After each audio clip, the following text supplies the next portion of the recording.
Hallo Peter, ganz herzlich willkommen und herzlichen Dank, dass du dir heute ein bisschen Zeit nimmst. Und zwar für ein Gespräch, in dem wir aktuelle Themen beleuchten wollen, aber auch Fragen beantworten, die unsere Kolleginnen und Kollegen in der Switelski beschäftigen. Sehr gerne. In den letzten 1,5 Jahren ist ja sehr viel passiert. Es hat sich sehr viel geändert, einiges ist neu. Und interne strukturelle Veränderungen, die wurden auf den Weg gebracht. Stichwort Organisationsstruktur. Welche Ziele verfolgt denn die Organisationsreform? Um die Frage zu beantworten, muss ich ein bisschen ausholen. Die Bauwirtschaft wird von 3 Megatrends bewegt. Das ist zum einen das Thema der Nachhaltigkeit, das ist der demografische Wandel und der daraus folgende Fachkräftemangel und das ist das Thema der Digitalisierung. Und wie sich dieser Vorstand vor 1,5 Jahren neu gebildet hat, haben wir die Switelski angeschaut und haben gesagt, wo sind jene Stellschrauben, die wir verändern müssen, um erfolgreich in die Zukunft gehen zu können. Und eine der wesentlichen Elemente war eben diese Organisationsreform.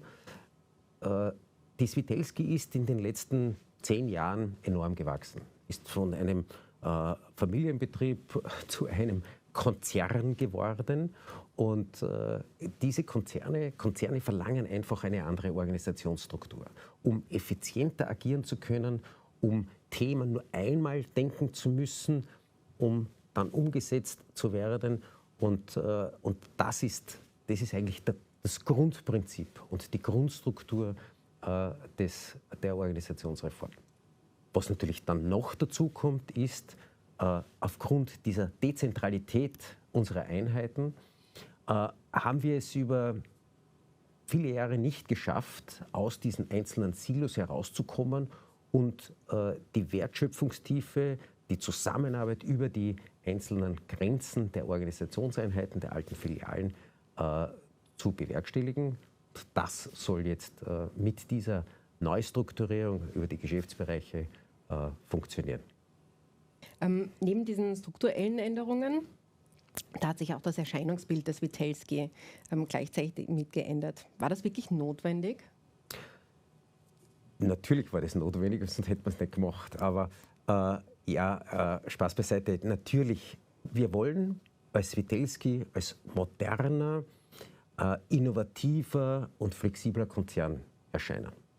Und gerade dieses einheitliche Auftreten ist für die Ansprache der Mitarbeiterinnen und Mitarbeiter der Zukunft, vor allem der jungen Leute, extrem wichtig. Wir haben ja dieses neue Logo eigentlich nur ein wenig refreshed. Ja, wir haben es ein wenig dynamischer, flexibler und innovativer gemacht, um damit auch nach außen zu zeigen, was in uns steckt. Und ich möchte auch haben, und das ist für mich auch ein ganz, ganz wesentlicher Wert, dass unsere Mitarbeiterinnen und Mitarbeiter stolz auf unsere Marke sind. Genauso wie ich bin. Zu einem anderen Thema. Im Bahnbau hat es ja große Veränderungen gegeben. Der Herr Peter Gall, der hat seinen Vorstand niedergelegt. Hat dich das überrascht und wie geht es da jetzt weiter? Also es hat mich überrascht, dass der Peter Gall sein Vorstandsmandat zurückgelegt hat. Nichtsdestotrotz möchte ich mich an dieser Stelle beim Peter Gall auch für seine langjährige Tätigkeit in der Switelski und für seine 10-jährige Vorstandstätigkeit herzlich bedanken. Wir haben in den letzten 1,5 Jahren, in denen wir gemeinsam gearbeitet haben, sehr, sehr viel weitergebracht, auch im Bahnbau. Und ich habe mich mehr als mit den anderen Sparten mit dem Bahnbau beschäftigt, weil er rein von der Bautätigkeit etwas anderes ist als alle anderen Sparten und weil es auch eine besondere Sparte ist für die Switelski. Und wie geht es weiter im Bahnbau? Naja, wir haben einige Veränderungen auf den Weg gebracht. Jetzt unmittelbar steht nichts an. Wir wollen weiterhin unser Investitionsprogramm hochhalten. Wir wollen in jenen Märkten, wo wir Potenzial sehen, das ist vor allem in Deutschland, wo große Infrastrukturmaßnahmen erforderlich sind, unsere Tätigkeit noch verstärken. Und das ist aber alles in einem ganz dynamischen, aber trotzdem gesicherten Evolutionsprozess.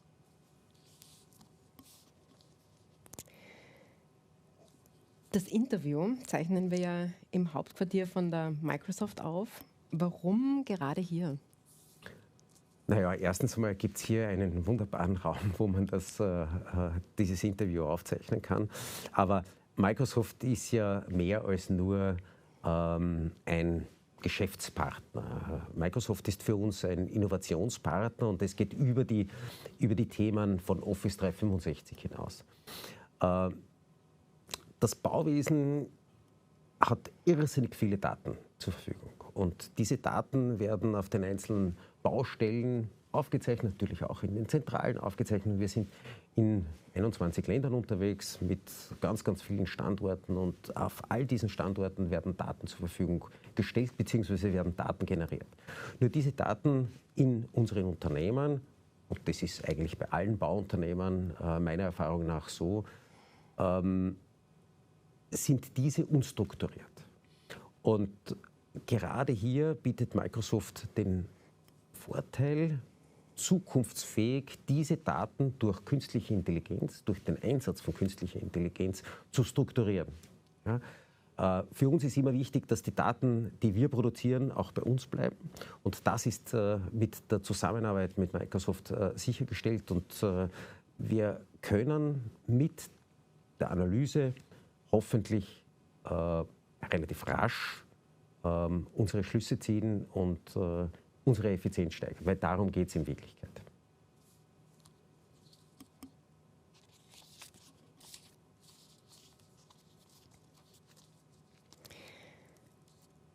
Lass uns jetzt auf eine ganz andere Situation schauen, und zwar die europäische Wirtschaft. Du hast das vorher schon ein bisschen angerissen, aber die europäische Wirtschaft ist ja in eine Schieflage geraten und auch die österreichische Wirtschaft schwächelt eher hinterher. Vor allem, wenn man sich jetzt im europäischen Vergleich das Ganze ansieht, irgendwie ist dieser Konjunkturabschwung hat uns ja besonders hart getroffen. Wie geht es der Baubranche? Also der Baubranche geht es an sich okay. Jetzt nicht besonders schlecht, aber auch nicht besonders gut. Es gibt verschiedene Sparten und je nachdem, wen man fragt, wird man unterschiedliche Antworten bekommen. Klar ist, dass durch den großen Zinsanstieg, durch die hohen Inflationsraten und durch die daraus folgenden hohen Lohnabschlüsse eigentlich in ganz Europa es zu Preissteigerungen gekommen ist und damit gerade was das Development betrifft, also den Hochbau-Development betrifft, es große Schwierigkeiten gegeben. Dazu hat es noch eine große Insolvenz gegeben, die ganz Europa erschüttert hat. Und dort befinden wir uns jetzt gerade in einer Phase, wo eine bisschen Beruhigung stattfindet. In der Infrastruktur spüren wir das gar nicht, denn der Infrastrukturausbau ist weiterhin stark im Laufen. Und insbesondere dort, wo es darum geht, nachhaltige Transportmittel zu entwickeln. Ja, das ist die Infrastruktur auf der Schiene, das ist die Infrastruktur im Leitungsbau und das ist die Infrastruktur auch im Kraftwerksbau. Und da sind wir in all drei Sparten ganz vorne mit dabei, sehr, sehr innovativ und sehr, sehr zukunftsorientiert. Wie geht es jetzt weiter mit der Wirtschaft in Europa und der Bauwirtschaft im Speziellen?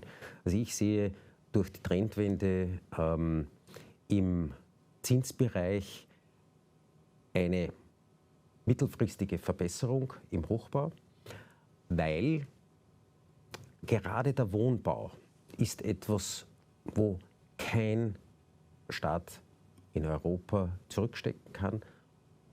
Der Wohnungsbedarf ist ungebrochen. Ja, wir haben in Europa ein Bevölkerungswachstum Und aufgrund auch der demografischen Entwicklung ist weiterhin Wohnraum notwendig und der wird in entsprechender Art und Weise auch umgesetzt werden. Darüber hinaus, das ganz am Anfang schon erwähnt, eines der Megatrends in der Bauwirtschaft ist die Nachhaltigkeit. Und wenn das Bauwesen tatsächlich sein grünes Pickerl bekommen will, ja, dann müssen wir in der thermischen Sanierung der Gebäude unbedingt besser werden. Und zwar alle miteinander. Und da ist Switelski auch eines der führenden Unternehmen dabei. Mit Fokus auf die Switelski, was uns natürlich besonders interessiert, auch unsere Kolleginnen und Kollegen, wie geht es denn der Switelski wirtschaftlich? Also der Switelski geht es wirtschaftlich hervorragend. Wir haben im vergangenen Jahr einen Rekordabschluss erzielt und ich möchte mich an dieser Stelle bei allen unseren Mitarbeiterinnen und Mitarbeitern für ihren Einsatz bedanken. Auch im heurigen Jahr geht es sehr gut. In Anbetracht der Rahmenbedingungen ausgezeichnet. Der Infrastrukturausbau, insbesondere der Bahnbau, boomt. Wir haben durch unsere innovativen Maschinenlösungen wirklich unsere Kunden in vielen Bereichen Europas, in vielen Regionen Europas überzeugt, dass das Potenzial von Switelski dort eingesetzt werden muss fast, weil nur wir Maschinen bieten, die diese Effizienz an den Tag legen. Ich gehe davon aus, dass das kommende Jahr und das Jahr darauf wieder auch in den anderen Sparten, die jetzt ein bisschen zurückgeblieben sind, wieder ein entsprechender Aufschwung zu spüren sein wird. In Summe, muss ich sagen, kann man eigentlich nur sehr positiv in die Zukunft blicken. Danke dir für die Prognose. In welchen Bereichen siehst du denn in Zukunft Wachstumsmöglichkeiten? Welche Themen werden uns in der Switelski im Herbst und in den folgenden Monaten am meisten beschäftigen? Na, das sind jetzt zwei Fragen. Also ich möchte mit einem Thema beginnen, das mir persönlich besonders am Herzen liegt. Ja, und zwar, das ist die Arbeitssicherheit. Wir haben leider nach wie vor im Bauwesen, obwohl es schon viel, viel besser geworden ist, noch immer schwere Unfälle. Und ich möchte einfach haben, dass jeder Mitarbeiter, jede Mitarbeiterin, die gesund auf die Baustelle, ins Büro kommt, auch wieder gesund nach Hause gehen kann. Dazu ist es notwendig, dass wir mehr Wert darauf legen, Sicherheitsausrüstung auf unseren Baustellen zur Verfügung zu stellen, was wir tun, aber vielleicht noch ein bisschen mehr darüber nachdenken, den einen oder anderen Handgriff etwas vorsichtiger machen, sodass hier keine Unfälle mehr passieren. Wie geht es insgesamt in den nächsten Monaten und auch Jahren weiter?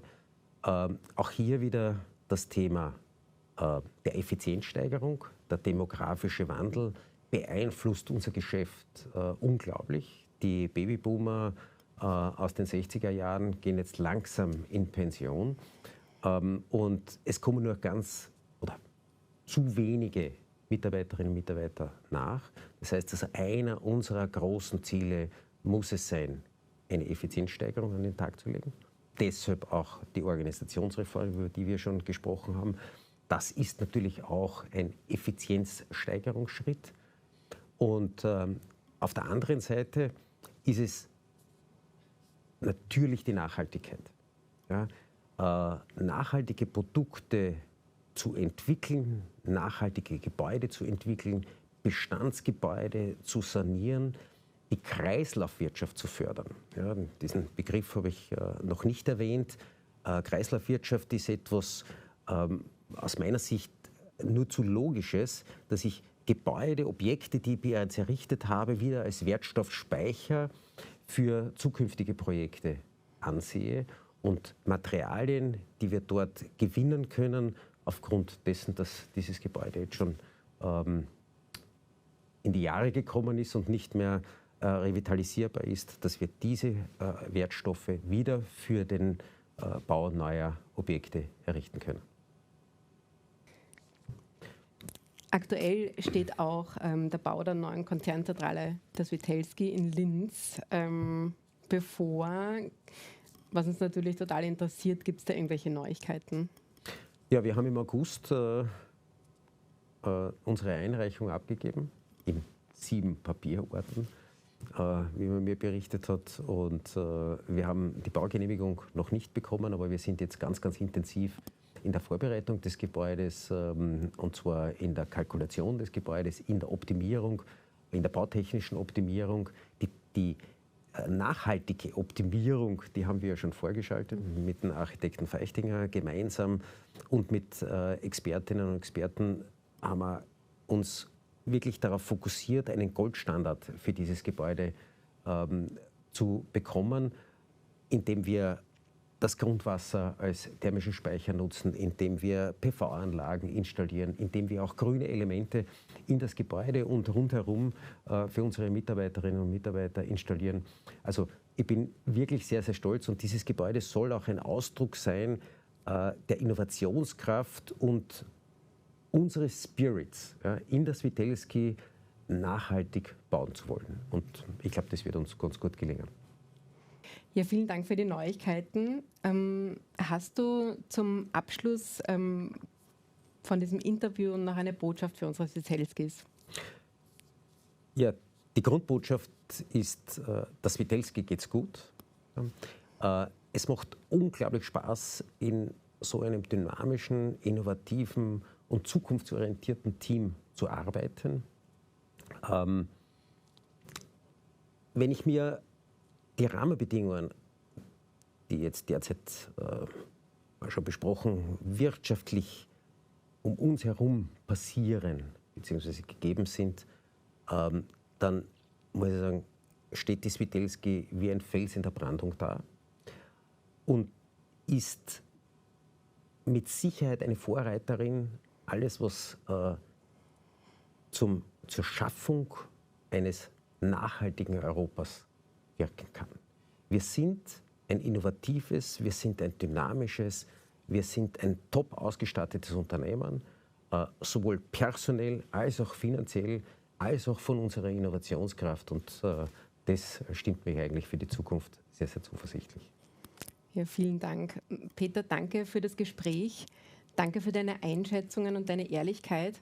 Wir haben jetzt trotzdem zum Schluss noch persönliche Fragen vorbereitet. Und zwar bitte ich dich um einen kurzen Word-Rap. Gerne. War zwar nicht ausgemacht, aber... Ein erfolgreicher Arbeitstag beginnt mit? Einem Espresso. Und endet mit? Einem Waldlauf. Innovation bedeutet für mich? Produktivitätsgewinn. Und meine größte berufliche Herausforderung war? Meine erste Baustelle als Bauleiter. Nachhaltigkeit im Bauwesen ist? Unbedingt erforderlich, das, was wir erreichen müssen, um Europa nachhaltig gestalten zu können. Als CEO von Switelski ist mir besonders wichtig. Mein Team. Und das Team von Switelski zeichnet sich aus durch? Innovationskraft. In meiner Freizeit entspanne ich mich am besten durch? Sport und am liebsten oben in den Bergen im Lachtal. Mein persönliches Motto lautet? Stillstand ist Rückschritt. Und die Zukunft der Baubranche sehe ich? Rosig. Eine gute Führungskraft muss? Zuhören können. Mit diesen bekannten Persönlichkeiten würde ich mich gerne treffen. Da gibt es viele Persönlichkeiten, aber vielleicht eine, und da, wo wir jetzt bei Microsoft sind, die mich eigentlich über die letzten Jahre schon immer sehr fasziniert hat, leider mittlerweile verstorben, das Steve Jobs. Ja. Was er mit Apple, seine Innovationskraft, die er an den Tag gelegt hat, ist einfach faszinierend. Und sich mit ihm zu unterhalten, wäre für mich ein Gewinn gewesen. Aber leider. Mein persönliches Anliegen ist? Mit meinem Team vorwärts zu kommen. Und zuversichtlich macht mich? Switelski. Nachdenklich stimmt mich? Die politische Situation. Und von der Politik, da wünsche ich mir vor allem?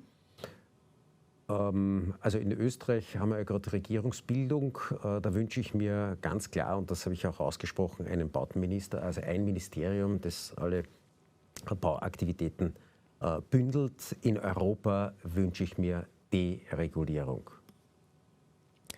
Und zum Schluss noch eine wichtige Frage: Radfahren oder Skifahren? Jedes zu seiner Jahreszeit. Vielen, vielen Dank für das Gespräch.